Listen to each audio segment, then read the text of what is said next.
Саламатсыңарбы урматтуу студенттер. Бүгүн силер менен жат жазуу ишин жүргүзөбүз. Дептерибизге бүгүнкү датаны жана теманы жазабыз. Жат жазуунун темасы Чохан Валиханов жана Манас эпосу. Манасты тырмакчага алып жазабыз. Чохан Валиханов жана Манас эпосу. Жат жазуунун эрежелери менен тааныштырайын. Текст абзац менен баштайбыз. Энчүлүү аттарды, адам аттарын, жер аттарын баштамга менен жазабыз. Тыныш белгилерди: үтүр, чекит, тырмакча, кош чекит, үтүрлүү чекит буларды туура коебуз. Сөздөрдү туура жазабыз. Мен адегенде силерди текст менен тааныштырам. Текстти кунт коюп угабыз. Андан кийин жазуу ишине киришебиз. Текст окуп жатып, сүйлөмдү 3 жолу кайталайм, андан кийин силер жазып баштайсыңар. Чохан Валиханов жана Манас эпосу.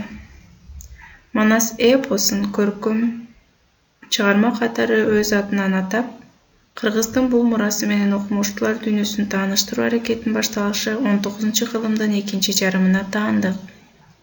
Казак элинин көрүнүктүү уулу Чохан Валиханов 1956-жылы орустардын аскердик экспедициясы менен кыргыз жерине келип, Манастан үзүндү жазып алат.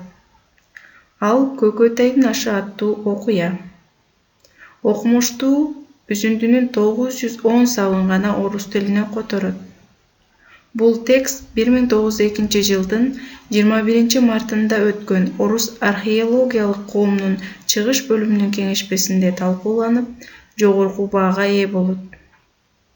Котормо Чохан Валихановдун мыкты эмгектеринин катарында 1904-жылы Санкт-Петербургда жарык көргөн.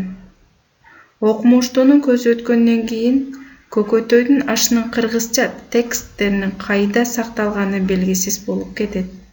1960-жылдын орто ченинде академик Маргулан кол жазманы таап, кириш сөзү менен кошо Алматыда жарыялады. Текстти жазуу ишине киришебиз. Абзацтан баштайбыз. Манасты тырмакчага алып жазабыз. Манас эпосун көркөм чыгарма катары өз атынан атап, кыргыздардын бул мурасы менен окумуштуулар дүйнөсүн тааныштыруу аракетин башталышы 19-кылымдын экинчи жарымына таандык. Манас эпосун көркөм чыгарма катары өз атынан атап, кыргыздардын бул мурасы менен окумуштуулар дүйнөсүн тааныштыруу аракетинин башталышы 19-кылымдын экинчи жарымына таандык. Манас эпосун көркөм чыгарма катары өз атынан атап, кыргыздардын бул мурасы менен окумуштуулар дүйнөсүн тааныштыруу аракетинин башталышы 19-кылымдын экинчи жарымына таандык. Сүйлөм бүттү. Жаңы абзацтан баштайбыз, жаңы сүйлөм баштайбыз. Казак элинин көрүнүктүү уулу Чохан Валиханов 1956-жылы орустардын аскердик экспедициясы менен кыргыз жерине келип, Манастан үзүндү жазып алат. Кыргыз элинин көрүнүктүү уулу Чохан Валиханов 1916-жылы орустардын аскердик экспедициясы менен кыргыз жерине келип, Манастан үзүндү жазып алат.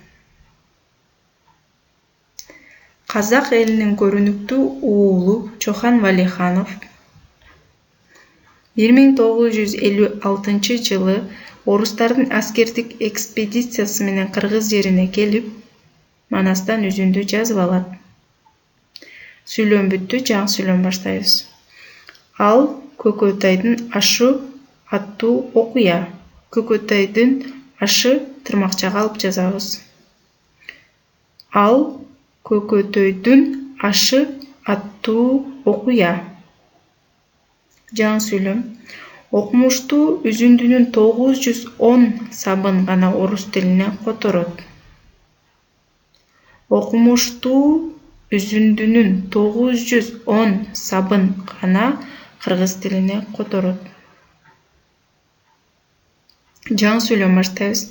Бул текст 1902 жылдын 21 мартында өткөн Орус археологиялык коомунун чыгыш бөлүмүнүн кеңешмесинде талкууланып, жогорку баага ээ болот. Бул текст 1902 жылдын 21 мартында өткөн Орус археологиялык коомунун чыгыш бөлүмүнүн кеңешмесинде талкууланып, жогорку баага ээ болот. Орусту баштама менен жазабыз. Бул текст 1902 жылдын 21 мартында өткөн Орус археологиялык коомунун чыгыш бөлүмүнүн кеңешмесинде талкууланып, жогорку баага ээ болот. Жаңы сүйлөмдөн баштайбыз. Котормо Чохан Валихановдун мыкты эмгектеринин катарында 1904 жылы Санкт-Петербургда жарык көргөн.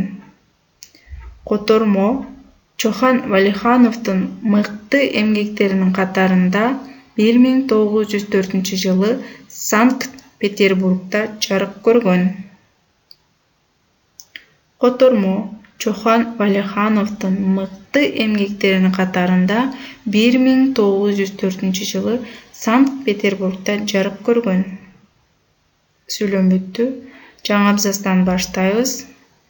Окумуштуунун көзү өткөндөн кийин Көкөтөйдүн ашынын кыргызча тексттеринин кайда сакталганы белгисиз болуп кетет.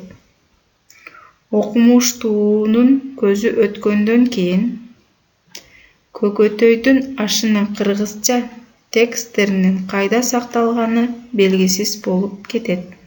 Көкөтөйдүн ашынын тырмакчанын ичине алып жазабыз. Окумуштуунун көзү өткөндөн кийин Көкөтөйдүн ашынын кыргызча тексттеринин кайда сакталганы белгисиз болуп кетет. 1960 жылдын орто ченинде академик Маргулан кол жазманы таап, кириш сөзү менен кошо Алматыда жарыялайт.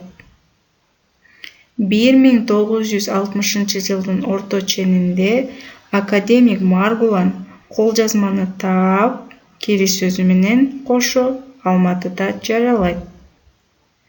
1960 жылдын орто ченинде академик Маргулан кол жазманы таап, кириш сөзү менен кошо Алматыда жарыялайт.